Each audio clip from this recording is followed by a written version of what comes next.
unlike previous speakers at this conference, who've had to scale killer mountains, go to the depths of South America, looking for their mysterious creatures, being lazy, I've not needed to do any of all that, because the creature that I've been observing for the past 23 years, with its strange habits and occasional sightings, walks amongst us, and has been walking and lurking in the audience throughout the entire thing.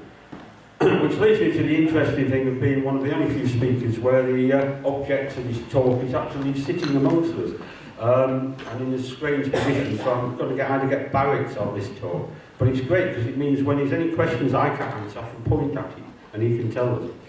So without further ado, I shall enter into my tale of Richard Freeman and the Spider from Hell. My first sighting of the creature I came to know as Richard Freeman was in 1995 at Leeds University, where I used to attend meetings of the Leeds University Occult Society. I should explain, Leeds University has had a long tradition of connection with the occult, the paranormal, witchcraft, from the 60s, when it used to be known as the Black Lodge, into the 70s when it was the Leeds University Occult Society. Then it changed its name to Cabal, which I think is what it was when Richard used to attend. It subsequently became known as Pentagram, but unfortunately the last meeting was in 2010 and there is not currently any occult, psychic or paranormal society at Leeds University. I'm hoping that someday somebody will fill the gap because it's sorely missed. But anyway, I was attending meetings of the Cabal with my then girlfriend, and that's when I met Rich. And through him, I also met John Downs.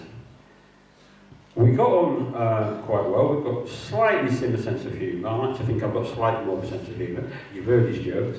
And as a result of that, we used to go out drinking together around Leeds and bemoaning our lack of girlfriends, etc. I got invited by Richard in 1996 to a party he was holding to celebrate 10 years of being a Goth. And where Richard was actually living at the time was up in Headingley, which for people who don't know Leeds, that's the student area, full of strange people doing strange things. So he told me the address. Now, those of people who know me well know I have an unfortunate habit of always being early. I'm one of those terrible people that turns up at the time on the party address. And very often it's found me walking around areas because I'm about an hour too early, thinking I can't knock on the door. And this happened in this occasion. I turned up with about half an hour to kill and thought, well, there's no way I can go knocking, he won't be ready. So I wandered around the neighbourhood and actually discovered in the next street but one, there was the Batcave. Literally, there was a bloke at the time who turned his house into Batman. It was painted the 1966 variant, painted purple, pretty great with bat symbol, and he even had the bat shine, the bat light as well, and his cellar was a bat cave, because I sort of noticed this wandering around and thought, bloody hell, what have I got into? I found the house that Richard was sharing with most of the students, got there early as usual, nobody else had arrived by then, so I'm basically chatting to Richard. Now I should explain that the house, which is still there, I think it's certainly pre-First World War, because it's got a large cellar, which we'll come into it very often, divided up into houses, and at one stage it had a dumb waiter. Now for people who don't know what a dumb waiter is, it's a method of serving from a cellar or a kitchen where you've got a little square serving hatch, basically, that you manipulate by ropes. You put on the rope and it slides up and you get opening doors. It's like a mini, if you can imagine, a mini lift, but for food. So you slide it up, you stop at the appropriate bit, open the door and check it out. This house had one, but obviously, as it's been modernised and that, the serving hatch, or the dumb waiter, had been fixed and just left. And it just happened to be in Richard's bedroom, hidden behind a panel. So when you remove the panel, there was the dumb waiter, bit of extra cupboard space, but you have to figure out it's there. I'm chatting to Richard, because I didn't know this at the time, I'm chatting to Richard in the kitchen, And he proceeds to tell me that the party is partly over the house, partly the kitchen, but the main thing is down in the cellar. So he takes me down to the cellar because in those days, if I was going to a party, I used to bring a sleeping bag as one did to students and crash out. So I was going to be crashing out in the cellar. Now the cellar's divided into two parts. There's obviously been a big cellar, and presumably I think it's where the original servants, probably the original kitchen was, because one half of it was laid out as your typical student crash stroke party area with sofas, etc. The other half, which had not been structured, you went through an open doorway, so that's the other half there, into a cellar with bare brick walls, and there was a fireplace in the cellar, which is why I think it was probably kitchen, because nobody would be living down there. Well, you don't know in Leeds, maybe they did. But there was a fireplace there. And in front of it was an altar that Richard had set up, which contained, if I remember correctly for the first party, the quote from the H.P. Lovecraft, that is not dead which can eternal lie, written in Riley script. Very sort of objects. Didn't have at that stage a nun doll, because I remember seeing it, that was later. And Richard proceeded to tell me that he'd acquired a voice-activated mechanical spider, which was going to hide up this chimney, so get people to come in at a certain stage of the proceedings, and proceed to summon a spider, at which point he would clap his hands and this thing would come down, voice-activated. So the party proceeded, and it's a pretty typical party, you know, various people dressed as Goths. One bloke running around, I mean, it was slightly unusual, there was a bloke dressed as Baron Sandy, genuinely, the genuine Baron Sandy outfit, not one he'd purchased from a higher level. There was also a guy called Phil, who was a fire eater, but not a particularly brilliant one, because obviously he was clever enough not to try fire eating in the actual house. We all had to troop out into the backyard, and he proceeded to swallow some liquid paraffin, spit it out, and set fire to the washing line, and which probably set fire to some of the rubbish. So after that had been stamped out, and he subsequently, for anyone who knows about fire eating, you will realise his instant mistake. You do not use liquid paraffin. You can use liquid paraffin, but it has a horrible effect, because if you are bunged up, to use the medical term, liquid paraffin will shift it, and it shifts it pretty fast. So he subsequently left the party quite early, I believe. Now Richard was dressed in his usual goth outfit, but halfway through the evening he decides to change into a wonderful outfit he had, which is, for those who've seen the Roger Corman movie, The Mask of the Red Death, that was the outfit that Richard reappeared in.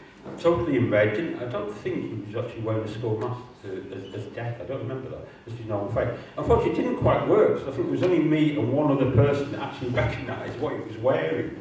And the rest of them were asking why he was dressed as a pirate with a red bandana. So it didn't quite come on. But we then proceeded downstairs to the aforementioned cellar, where Richard goes into his routine to summon the spider. Which was actually, and if you want to know how you pronounce it, you can ask him, because it's a real tongue twister. It's based on the Clark Ashton Smith spider in a couple of his stories. And I will not attempt to pronounce it, because it is... Thank you. Which he proceeds to try and clap his hands, and nothing happened, because the spider, mechanical spider, got hooked up on the rough bricks of the fireplace, so it didn't come down. So it's a bit of an anti-climax. Well, it was for him and me, because we were the only two that knew what was supposed to be happening. Everybody else sort of looked at the altar, wandered around, and wandered back into the party. And so that was sort of it, degenerated into a typical party, and everyone getting hammered and trying to remember what they did the next day.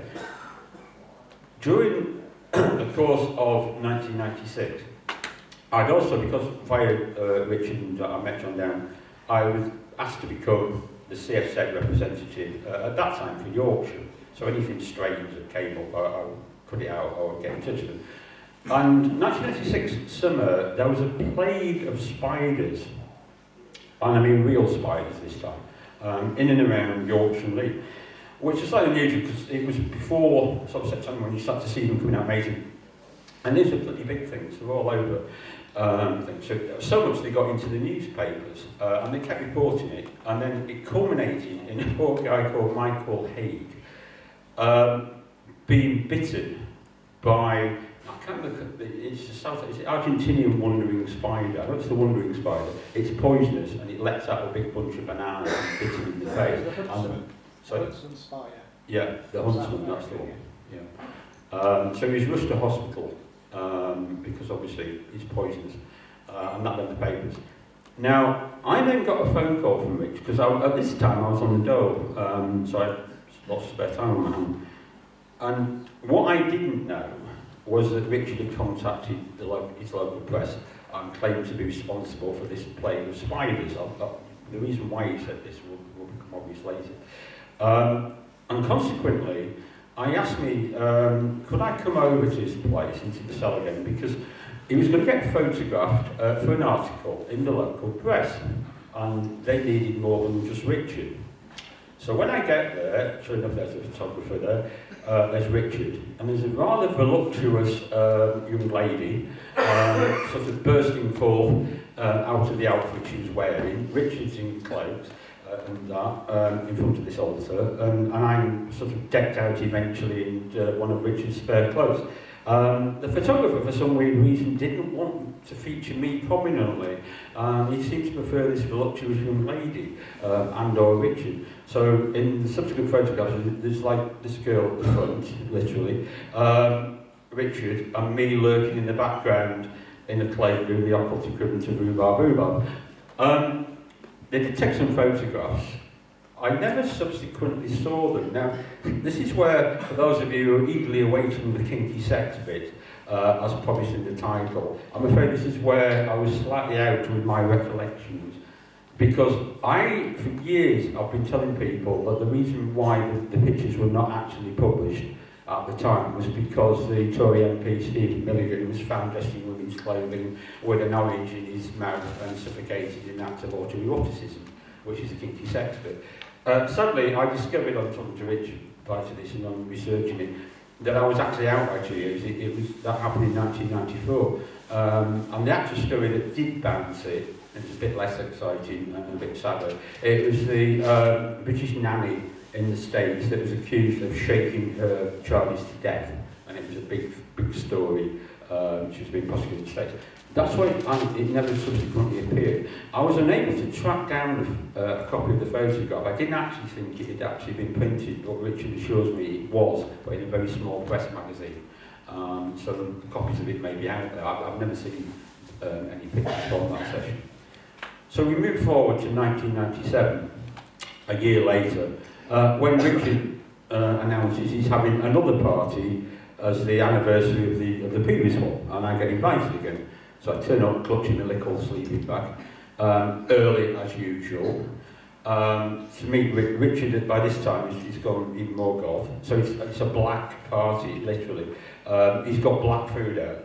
Now, fortunately, he warns me, because on the table, and this is typical Rich, there's a bowl of what Richard told everybody else was caviar. But fortunately, he told me that it was actually papaya pips dyed black, so I didn't taste them. There was also a bowl of black ico, or black squiddy, as he told everybody else, again dyed with food colouring, which again I didn't touch, and various other foods and that.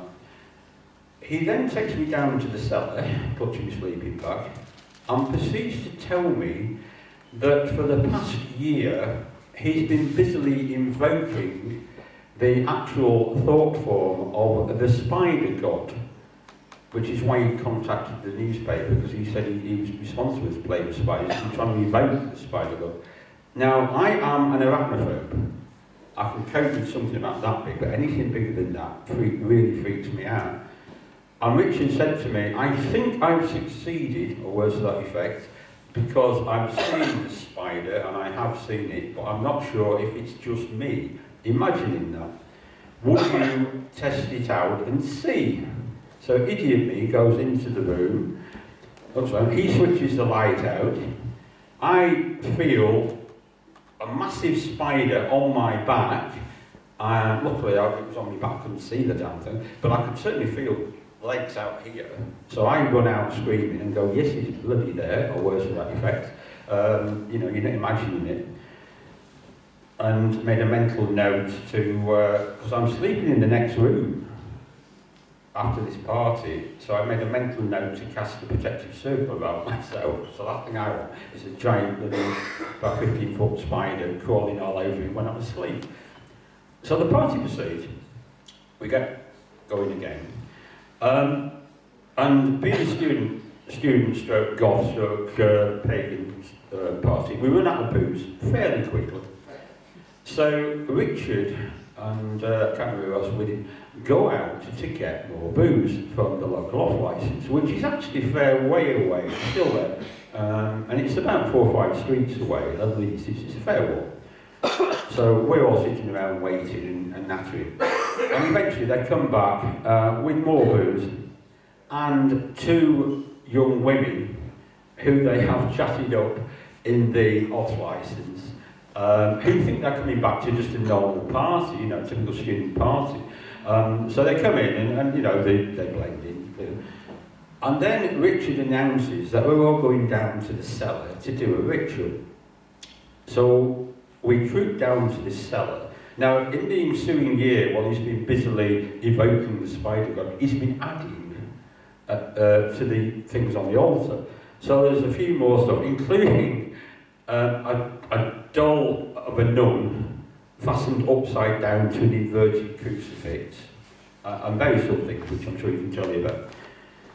And he proceeds to get us all sitting in a semicircle in front of this altar, including these poor girls who haven't a clue what's going on. And gets us all chanting the name of the spider god in order to evoke it. You know, and this goes on, at which point, you know, fortunately it didn't appear, or if it did, nobody quite sensed it. And then we all troops back upstairs, and the party goes on, and the girls go their merry way. And I'm left to sleep in the room next to the spider. So I certainly spent all night with, you know, I didn't get much sleep, to be honest. I was casting a circle to keep this thing out. But I was thinking I was safe. It was only last night when I was talking to Richard in the pub, and he said, no, actually, I'd seen it at the foot of the stairs. So that was the end of the party. Now, Richard decides in 1970 he's leaving Leeds. What he did was, remember the dumb waiter in his room? He takes the front of it off, he plants a fake diary written by Richard, which recounts the adventures of a student who finds a book on magic at Hebden Bridge. For those of you who don't know, Hebden Bridge is like the Glastonbury in West Yorkshire. The people who couldn't afford to get down to the West Country in the 70s ended up in Hebden Bridge. So it's the hippie capital. Well, they're not hippies now, they're all rich, wealthy, and their children are literally running art galleries. But he plants his diary, puts the front back on the thing, goes down in the cell, leaves the altar and everything else in situ. If I remember rightly, rigs the light with flash powder. I'm looking at me as ignoring if I'm getting this right. Not quite, near. Right, you can fill in the slides. Well, rigs it, puts various things on the walls, like you can switch it off, and leaves it. Now he tells me about this, so I think he's got it. Typically, he just left it. So he told me about this, and I found this hilarious that this is what happened, but we didn't know the final result. 3 years later, when I was putting on my first conference in Leeds, at what was then the Wellesley Hotel, and I managed to get, because it was basically being converted into flats at the time, so I managed to get a massive ballroom that held 400 for a ridiculous price. I'd get some speakers on. And I'd invited, because Richard was down in Devon by this stage, living with John Downs. So I'd invited John and Richard to come up and do the talk, and that John was actually the top of the bill. Unfortunately for me, on the day, it was a bit of a disaster. There wasn't a great many people there. And which I should have checked as a good pagan, I hadn't checked. They closed the bar early, which is fatal at a conference with alcohol. So two of my speakers from Birmingham managed to get themselves stuck on the train. So consequently, it really threw out the speakers. So as a filler, and because I thought it was and still do think it's a hilarious story, I got Richard to tell the tale about the spider. So he tells the story up to the point at which he leaves. And we finish the dinner, and it's like, any question? At which point, the then secretary of Cabal, who has the wonderful name of Bluebell Iconoclastes, which is the name he goes by, puts his hand up and says, but did you know what happened next? So we go, no, do tell. So Bluebell proceeds to tell us that, as the cosmic joker decrees, the person who was assigned or got to Richard's own room in the house was an evangelical Christian who proceeds to find the cupboard, the other door later, takes out the fake diary, reads it, believes every word, goes down to the cellar, finds the altar, freaks, as a result of which two separate two separate chaplains from Leeds University do a full exorcism. That was it, and we believe the altar was taken out and destroyed. So, I found that hilarious. And I know Richard has written part of that story, but I've been wanting to tell it ever since. Now, in the course of doing this, I have actually, only once, the girl I referred to in the photographs, I did actually meet her subsequently to that. Unfortunately, it was on the bus that I take home, and she was at the front, and I was sat reading, and just as about 2 minutes before I'm about to get off this bus, this gorgeous woman comes up to me and says, Steve, do you remember me? No. And then, of course, in the full bus goes, well, I was wearing less clothing, which certainly attracted attention in the bus. I was the one with you and that weirdo in the cellar. Oh, right, yeah. And then I had to get off the bus. I never saw her again. And the only other person who's sort of surfaced, but I couldn't get her to respond to emails. There was a wonderful forum that I belong to on the internet called Secret Leeds. And basically, it covers anything and everything to do with Leeds. It's got bits of historical buildings, people that lived in Leeds, etc. And it has a section on ghosts and goblins. And you can post queries, like where's haunted. And there was a whole section about the Hyde Park area of Leeds, which is another student area, and unusual stuff. And this woman posted on it saying, back in the 90s, I think I went to this weird party where I had this really horrible caviar, and there seemed to be this bunch of strange people in a cellar, and I don't know whether it really happened. So I responded and said, yes it did, I was there as well. Oh, and by the way, it wasn't caviar, it was appendices. And then I told Richard, so Richard came on and gave all the details. Subsequently, I tried contacting her on the email address, because I'm still on there, to see what she recollects now, but I didn't get a response. This has actually been the worst talk for me trying to research stuff other than Richard I've ever done, because I contacted Leeds University and said, all the chaplains, could you confirm this? Bear in mind, it's 21 years ago, and I sort of got a non-committal thing like, we've not got any records of it, we don't want to that, and even if it did happen, we wouldn't talk about it. So there. I then contacted a friend of mine, Sue Laban, who was the pagan chaplain at Leeds University. She was never officially the chaplain appointed by the university, but what happened was Cabal actually appointed her as pagan chaplain. Because had she been from the university, they would have had to give her grants and money and stuff like that. No way were they going to give a pagan money in those days. But they did tolerate it. So I asked Sue if she'd heard anything about the exorcism at Richard's old flat. She said no, she hadn't. Nobody mentioned it, it's the first she'd heard of it, and she didn't know anything about it until I told her, so that didn't work. People asked, why didn't you go around the house? Well, the house has subsequently been sold at least twice, according to Zoopla. I think it's still shooting out. But it's not really something that you can go knocking on somebody's door saying, excuse me, is the house still haunted?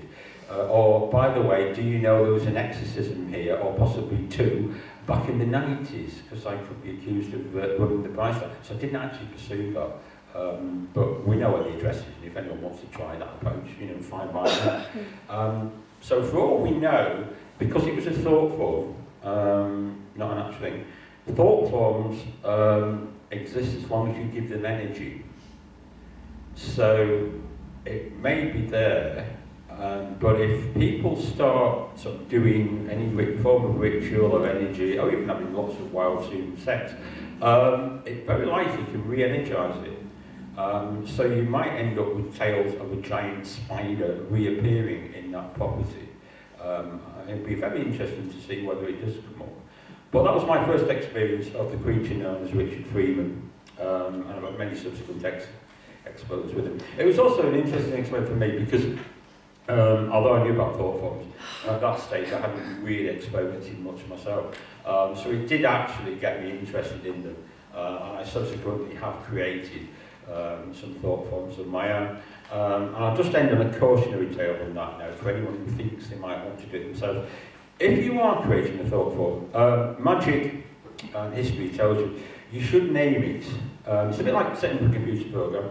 You tell it what to do, you give it precise details as to what you want it to do, and then you can set a time limit. There's two ways of doing the thought form. You create one that way. The more advanced version, which you actually install it, so you get an elemental spirit to occupy it, and it's a bit like creating a genie. And then you tell it if it does what you want for a set period of time, you set it free. And if you don't, that's when you get problems. But I once came back from my moot later in the 90s, when people have given me some grief, and lots of people think they are being persecuted by evil witches. They're usually not. They've usually got psychological problems. But in this case, I knew that I was getting a bit of magic from people a bit annoyed. So, being slightly merry, I created a thought form, visualised it, and gave it instructions that it wasn't powering itself from my energy, so it wasn't going to cost me anything. It was powering itself from the negativity that was being directed at me. And I told it couldn't kill people, but it could create problems, and I sent it off and went to sleep. The problem was, when I woke up the next morning, I couldn't remember what the name was, and if you don't know the name, you can't call it back. And I did go through a period, because the thought form is sort of because it was had a link to me. I did get sort of create like a psychic vandal, if you will, or a poltergeist. And I did get reports that I knew it was out there, and I could, because I not only could feel it, people were feeding information back to me at the moment, saying, "Did you hear about poor so and so?" "No, why? What happened?" "Oh, some weird thing happened. Something smashed up his temple." And he went in, and all the stuff was scattered around. And I'm thinking, "Oh, bugger." Yeah, I know what did it, but I never tell other people, you know. And the people whose temples, etc., were smashed up, never found there. And eventually, it just, the link snapped. So it's still out there somewhere, but it's not acting on my impulses. It's entirely, and I still to this day haven't a clue what I call it. So if you do want to create your own thought forms, be careful and make sure you do it when you're sober. Do not create thought forms when you are drunk. It's the motto of that little thing. And on that thing, I will close. Unless anyone's got any questions on the case of Richard, any critique. Go on. The Leeds spider plague, it was, that happened after I'd started to try and create the thought form. I'd already been working on this thought form for quite some time. And I'd gone away for my summer holidays, and I was worried that because I hadn't been feeding it energy and doing the rituals in the cellar like I used to do for several hours every day, that it would have waned. And I came back, and all these weird spider stories were happening around Leeds and Wakefield. They thought it was a plague of exotic spiders, and people were catching them and taking them to places, but there was all the ordinary Taginaria domestica, the house spider. They just got very, very large, and there was loads of them everywhere. But the guy that got bit in the face, it was a huntsman spider, which are big and scary looking, but the venom isn't particularly powerful. But they took him up to, I think, the Liverpool Hospital of Tropical Medicine, and they kept him waiting for 5 hours, and they said to him, "Oh, well, if you're not dead after 5 hours, it couldn't be very venomous then, could it?" And then he tried to sue the banana company, and the banana company said it's his own fault for doing such a dangerous job of unpacking bananas. And his lawyer said, frankly, when a man cannot go to his place of work without having his face attacked by giant spiders, something's very wrong. Yeah, he tried to sue Morrison's, who he worked for as well, and Morrison's attitude was just tough luck. You should have looked at the bananas before you opened them. You never got any money off them, huh? Yeah, and on the second party, it was Phil, the fire eater, that got those girls. They were just walking past the house. He opened the door, just saw some girls, and there was more than 2. There was a big gaggle of them. There was about 6 or something, and he said, "Oi, girls, want to come to a party?" And they just came in, thinking it'd be an ordinary party.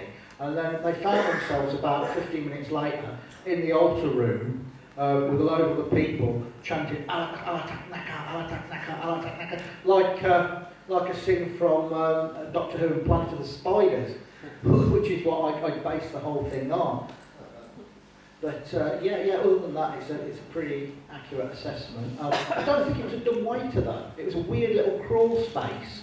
You took the door off, and it was about 6 foot by 3 foot by 3 foot, and I've no idea what it was, but it didn't seem to go down into a dumb waiter underneath. I know you showed it me, and I was like in my head that it works like a dumb waiter, because the dumb waiters come in different sizes. I was assuming it was. No, it was just a bare thing, and what I put into it was an old tin. An old rusty old biscuit tin, and as well as the diary of the young occultist, which finds his book of magic, summons up Alatak Nakar, and slowly goes insane and finally commits suicide out on the moors. I put a load of other junk in as well. I got paper that I treated with chemicals to make it look old, and put pseudo-occult writing on it and sealed it with black wax and all of the bits and bobs. And I remember walking home once from university, and it was a windy day, and I saw something bouncing down the road towards me like a little ball. And I saw it from over 100 feet away, and I thought, what's that? And it stopped exactly at my feet, and it was a massive dead spider. So I covered that in black wax and put that in as well. But apparently he was a born-again Christian, the guy that got my room. And he freaked out, and then 2 priests came and exorcised the room and burnt the altar in the backyard. And the nun, she wasn't on a cross. It was one of those bad taste dolls you see advertised in women's magazines by Ronaldo or I just inverted the cross on a necklace. Oh, I didn't inverted the cross. And there was a big Athene, and there was a bowl of Ica on there as well. And then pentagrams, red pentagrams on the wall and stuff like that. And a mask covered in dead flies. I found loads of dead flies stuck into this mask and put that up as well. But it was a weird old thing. When I was doing it, I felt like a character in a H.P. Lovecraft story. Because it felt more like the ritual was doing me than I was doing the ritual. I was getting obsessed with creating this thing. And the first time I saw it, I went down into the altar room and I opened the door, and before I switched the light on, I got a 2-dimensional image of, and it didn't look like the creature I was visualising in my head. The creature I was visualising looked like a huge crab spider. This thing looked more like a tarantula with fat legs, and it was 2-dimensional and white. It was a bit like those trick pictures where you look at a white image on black or a black image on white. When you look away, you retain it on your retina, and wherever I looked, there was this image of a spider, and it faded away. And then the second time I saw it, it was at the bottom of the stairs outside of the altar room. So I thought, oh, is this just my imagination, because I've been going in there doing this ritual day after day after day after day, and it's all in my head. And that's why I wanted to get somebody else to confirm it for me. But also on that Leeds thing, the Leeds, haunted Leeds forum, someone initially said, oh, I heard some rumour somewhere that there was a bunch of cultists summoned up a demonic spider. And then that girl said, oh yeah, I was at that party, I was one of the girls that went to that, the party didn't really happen. And then you and I weighed in, so there's more than one person that's heard about it. So it's sort of become an urban legend. Yeah, this is the trouble, because when I was trying to research this, having read that, obviously, and read that, I thought maybe people would respond. I actually posted back on secretly and said, look, I'm doing a talk about this. If there's anybody else there or has heard anything, please respond. Unfortunately, nobody has, which is a shame, because if it's out there, all the stories out there, then hopefully people will pick up on it. I should also point out, in case people think Richard has grown up, that last year was my 60th birthday party. So I decided that I should celebrate it. I know I don't look that age, I'm younger than I. And Richard was invited, and he very kindly, he gave a great present, we had a lot of good time. And then about a week later, I got a package in the post So, and it wasn't just a package, it was a nailed wooden box. From Canada? Yeah, from Canada. You know, fortunately I didn't have to pay the thing. And I thought, what the hell is this? Because I get all sorts of weird stuff. It's sort of one of the sidelines of being who I am, you know, taking JP, etc., etc. So, mysterious packages, you know, it's like, well, yeah, I didn't order anything. I don't remember ordering anything. What the hell is this? So, and it was nailed down. So I open it up, and inside is like a book with a mysterious medal fastened to it, and this diary, and a missing persons page, and various other stuff. Oh, and some newspaper articles, obviously not from a British one, about people going missing. And I think, what on earth is this? And the handwritten letter from somebody kind of purporting to say, well, I didn't know what to do with this. I've had it since the 1980s, and you don't know me, but you are, obviously, I think this is the person it should be bequeathed to. So I start looking at this diary, which is supposed to be somebody who goes to Pendle, which country from Canada, finds this medallion and takes it home, unfortunately, and he's then more or less possessed by the spirit of Alice Nutter. And he sort of finishes the diary tales off, and it finishes, and there's a missing post and various other bits and pieces. And at first, because I do get weird stuff, I thought somebody genuinely had sent me, you know, some kid that had gone missing in Canada. And I thought, well, I wasn't going to ring the cops or anything, but I thought, don't really want to deal with this. I have too many nutters in my life already.